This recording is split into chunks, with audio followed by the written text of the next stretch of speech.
Un saluto a tutti ragazzi, benvenuti e bentornati sul mio canale da Michele e benvenuti per questo nuovo appuntamento, la Ford Gran Torino di Starsky Hutch in scala 1:8, edizione Hachette.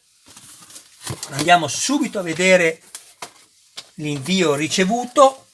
Io ho già dato una sbirciatina. Adesso facciamo un po' d'ordine. Ho voluto solo farvi vedere il pacco come è composto all'interno. Ecco qui.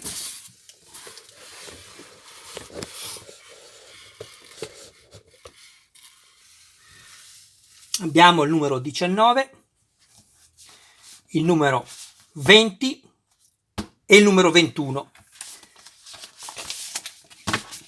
Andiamo a dare un'occhiata veloce a quello che è il contenuto, dopodiché successivamente farò i 3 video, ognuno per ogni montaggio di questi 3 nuovi arrivi.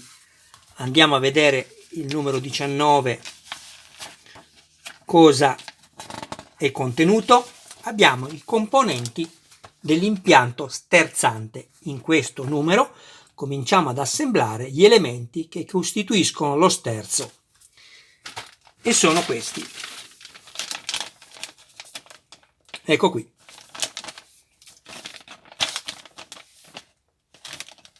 Come vi ho appena detto, li guardiamo solo così perché ci tenevo a farvi vedere i contenuti e come arriva questo invio, e poi andiamo a vedere tutto ovviamente nello specifico.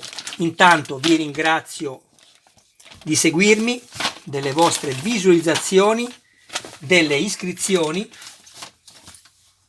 e grazie veramente anche a quelli che hanno deciso di supportarmi con una piccola donazione che trovate sotto i video dove c'è scritto grazie.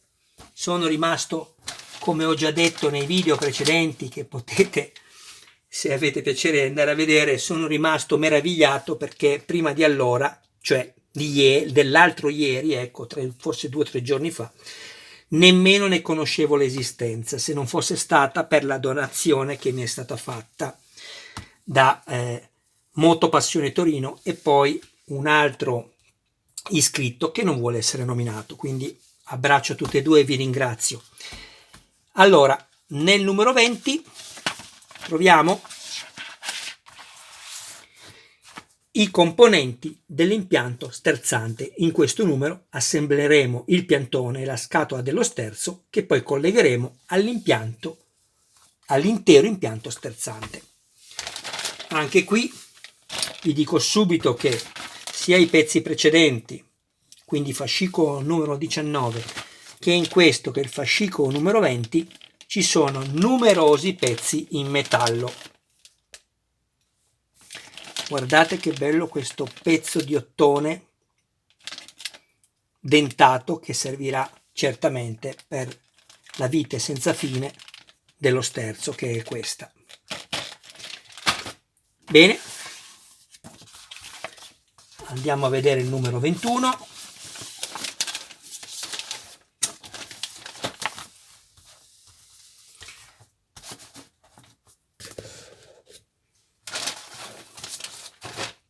Numero 21 troviamo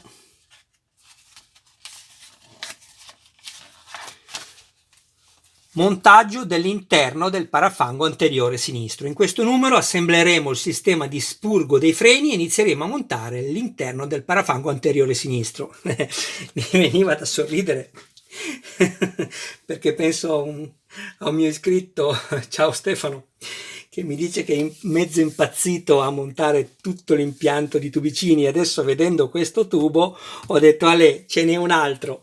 Però se vogliamo che i particolari, che appunto la macchina sia più particolareggiata, non possiamo lamentarci che ci siano pezzi più complicati da montare, perché poi alla fine è anche questo un valore aggiunto del modello. Bon, io direi che abbiamo visto tutto.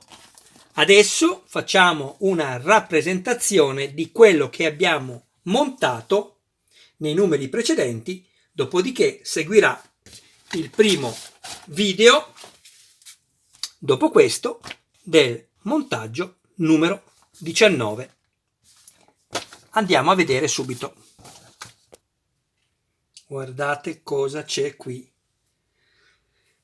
Io devo dirvi la verità, chi mi segue già sa come la penso perché l'ho già detto, non mi immaginavo davvero un modello così ben fatto, non me lo immaginavo. Questo è tutto in metallo, le linee tra bianco e rosso sono perfette, la scritta Gran Torino in rilievo è bellissima, le frecce sono funzionanti tramite poi successivo LED che andremo a inserire all'interno del foro dedicato. Abbiamo questa mascherina meravigliosa, io la definisco un'opera d'arte. Tutto funzionerà, le 4 luci, queste, le lampeggianti, la targa è in metallo, tutto quello che vedete in rosso è in metallo, la mascherina argentata è in metallo, questa è cromato, plastica, e qui come potete vedere abbiamo i fori per inserire poi tutti i LED che illumineranno questa splendida macchina. Abbiamo il lampeggiante che non è funzionante, ma poi volendo vedremo se con una batteria a bottone si potrà mettere un LED dentro. Ecco, già poi farlo lampeggiare sarà un problema perché lo spazio è quello che è per poterci poi inserire dentro il giusto circuito. Però va bene così, poco importa, è bellissimo. E poi guardate quello che abbiamo qui. Ecco a quello che mi riferivo prima quando ho nominato te, Stefano. Questi molteplici incroci di tubi che io li trovo affascinanti, bellissimi, perché mi piace da morire il particolare, è bellissimo. Guardate. Le pipette. Quanti di voi sono diventati matti a montarle? Non diciamo nulla. Come ho già detto, l'errore è stato quello della Hachette di non farci montare le pipette non appena ci sono arrivate le testate. Tutto sarebbe stato molto più facile. Però ci siamo riusciti ugualmente. Tutto ammortizzato, ovviamente, pesantissimo. Questo è il sotto, guardate che meraviglia, il filtro dell'olio con la scritta, le molle dell'ammortizzatore, bellissimo. E adesso nei numeri precedenti e successivi andremo a montare quello che servirà a fare sterzare le nostre ruote anteriori, ovviamente. Beh sì, ci sono anche macchine che hanno ruote sterzanti posteriori. Bene, a questo punto Michele vi saluta. Vediamo così, vi ringrazio del vostro tempo, grazie delle visualizzazioni, grazie delle iscrizioni ragazzi, mantenete vivo il canale di Michele. Michele è contento di potervi essere d'aiuto, spera di riuscirci. Ovviamente fate sempre affidamento sulle istruzioni e decidete voi come montare il vostro modello. Ciao ragazzi, ci vediamo al prossimo video, un abbraccio a voi e un saluto a tutti i vostri cari più cari. Ciao!